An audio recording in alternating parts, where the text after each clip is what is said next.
Welcome back. Their pictures covered many bedroom walls and they set young girls' hearts a-racing. Yep, New Kids on the Block were the highest earning boy band of all time. Many tears were shed following their shock split in 1994. You can dry your eyes because they're back and earlier we caught up with them. First though, a trip down memory lane.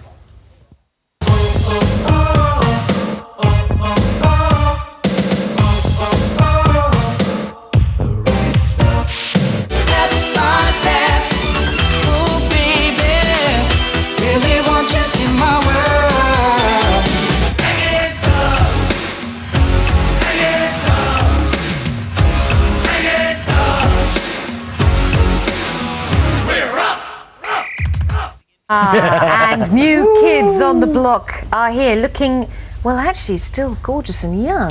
What did you just say? You said, look at that surly expression. Yeah, I was a bit angry. Was that a bit of a moody young man? I was having a bad day. Those teenage girls were harassing me.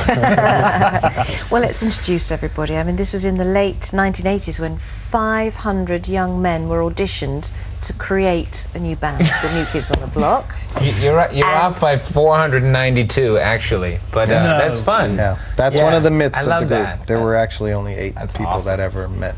8? Yes. So, well, you tell us Wasn't then, a cattle Donnie. call. We heard that it was you, number one, were chosen, and then you recruited. The first 2 members actually were myself and my brother Mark. Yeah.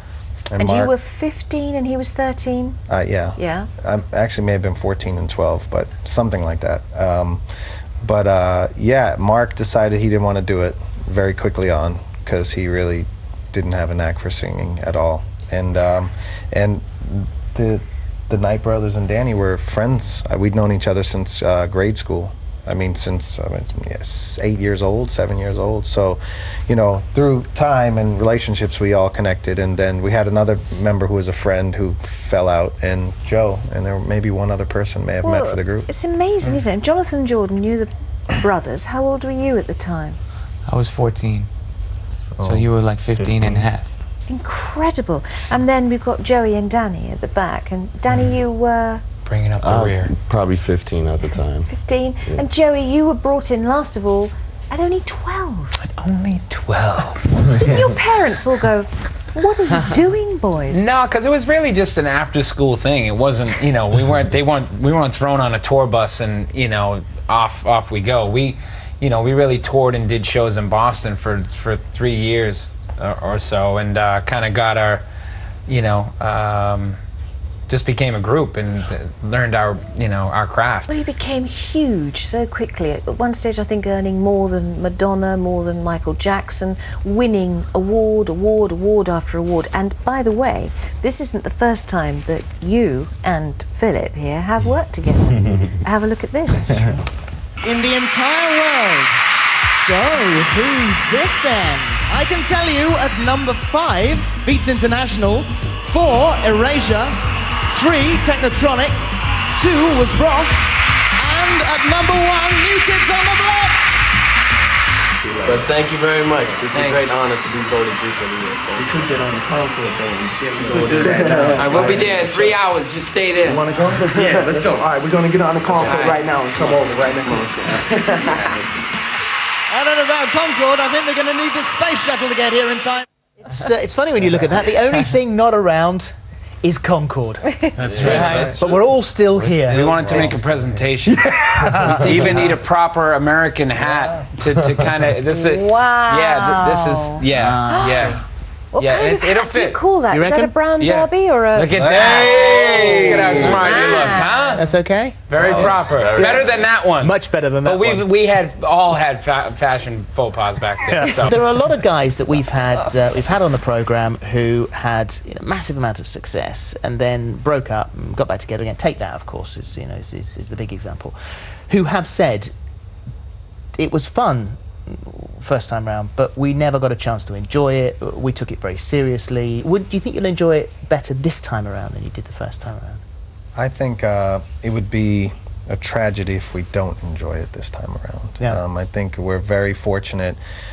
We've worked hard. We're at the controls this time, and I mean, we had a lot of influence last time, but you know, obviously it was so massive, nobody could ever be in control, because you live in a constant state of being out of control when you're that massive. You know, and just ask Michael Jackson. I mean, it's madness, you know, when you're that famous. But I think, you know, this time around, I think the fans are looking at it. They constantly thanking us for letting them feel like teenagers again, and in some ways we do as well. But the beauty of it is we're doing it all over again and letting us and the fans live it all over again, but we're actually doing it with what we know now. Don't you have children who are a similar age to you and Mark were when it all started? Yeah, actually, Danny as well has a 16 and a 15-year-old. I have a 15-year-old boy, and well, Dante's nine. Really? He's old enough to know what's going on in the world. So what do they think about Dad getting out there, doing the dance moves, getting on again, doing it? I mean, all dads dance like, oh, please don't. Yeah.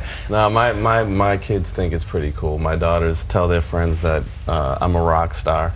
My dad's a rock star, so it's very cool, and I keep saying that probably one of the best things about this is getting to share it with our kids. Yeah. Well, you put the tickets on sale in America for the big arena tour in the States, and I think in 6 minutes or something they sold out for New York. And you're here, amongst other things, to publicise the big arena tour which is happening over here later this year. And the tickets go on sale, by the way, September the 19th, if you want to go and feel nice and young and see the boys again. Yeah, just pretend it doesn't hurt when you dance. Yeah, yeah. Does it hurt? Are you doing the dance routines? Is it difficult?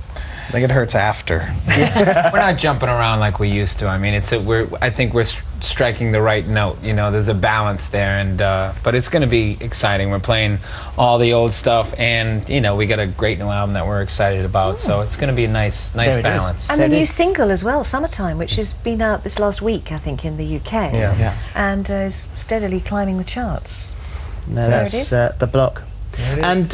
And you've sort of was suggested that you guys would get back together again a number of times. So how come it stuck this time? Sort of having been through it the first time and seen the vultures swoop in and everyone had their agenda and tried to force it on us, you know, I don't think any of us would have walked away from our children, our families, our personal careers to do something to serve someone else's agenda. Well, it had to be for us. When it finished, you know, way back when you decided you were going to break up, you didn't even really have a press conference, did you? But it seemed like it just exploded, and that was that. There were teenage girls who needed therapy after the news was broken.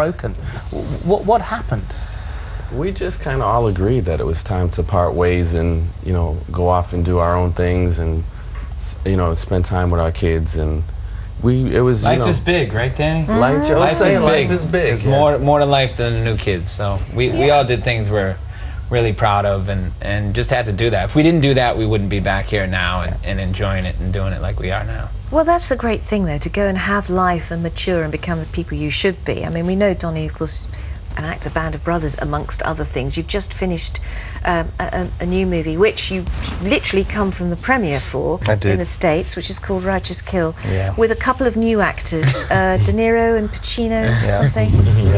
Are they any good? I broke them in. I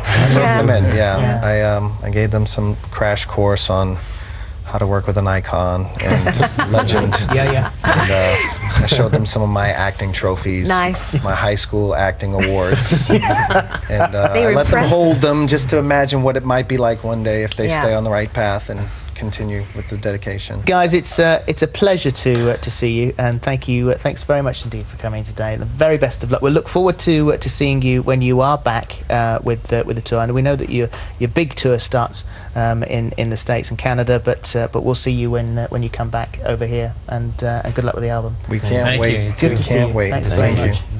We'll see you after this.